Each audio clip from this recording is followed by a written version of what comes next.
The question is that the motion be agreed to, and I call the member for Day-Bell. Thank you, Mr Acting Deputy Speaker.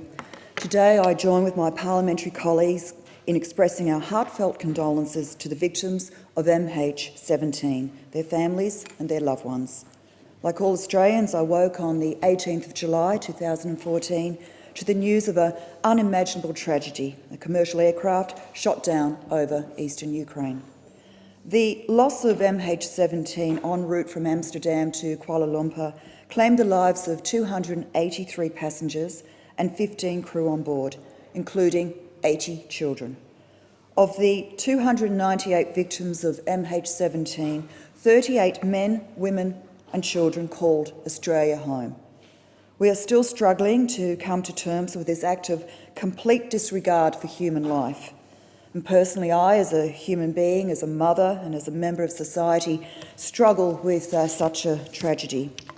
Every day, millions of people across the world put their loved ones on a plane. They wave goodbye, send their best wishes and say the words, "Have a safe trip."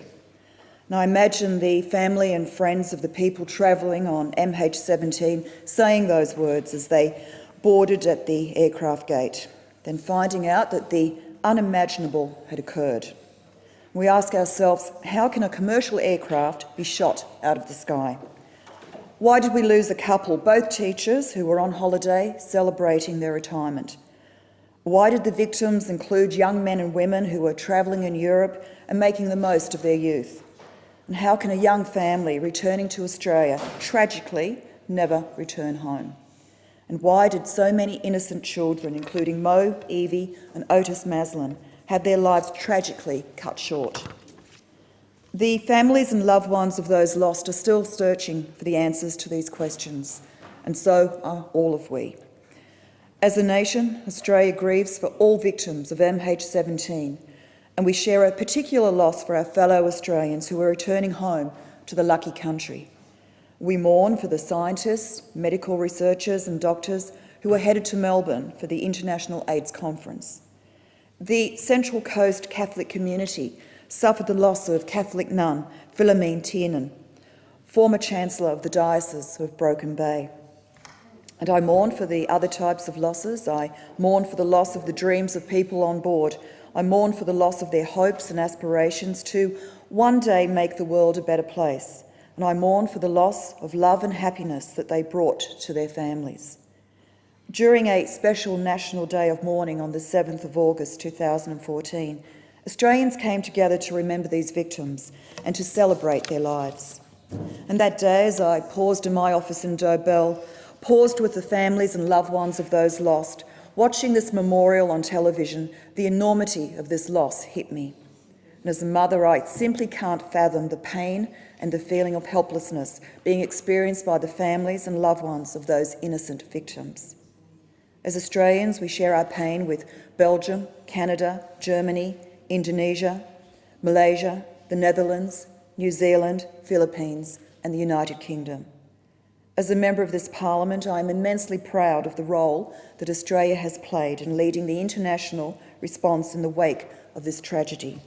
And I'm proud to be an elected member during Operation Bring Them Home, where Prime Minister Tony Abbott sought the recovery and repatriation of victims of MH17 without hesitation. While Prime Minister Abbott led our international effort from home, Foreign Minister Julie Bishop immediately left Australia for New York, where she successfully initiated the UN Security Council resolution.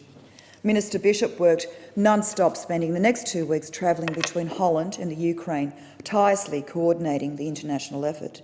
For their dedication and tireless devotion to this cause, I thank them.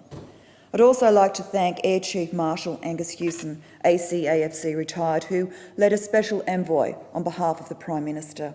I also thank the 100 Australian officials from various agencies who were deployed to the Ukraine and the Netherlands with sole determination to honour the victims by returning them to those they loved.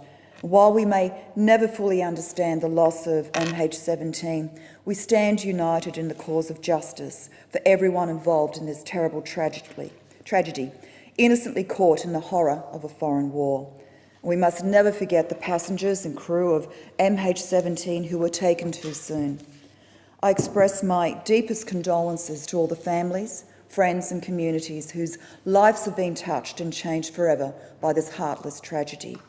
So hug your children a little tighter, tell someone you love them, give your loved ones a bit of warmth and compassion shown through a hand squeeze, because as this tragedy has shown, life is short. To those on board MH17 who were tragically taken on the 18th of July 2014, may you rest in peace. God bless. Thank the member for Daybell, and the question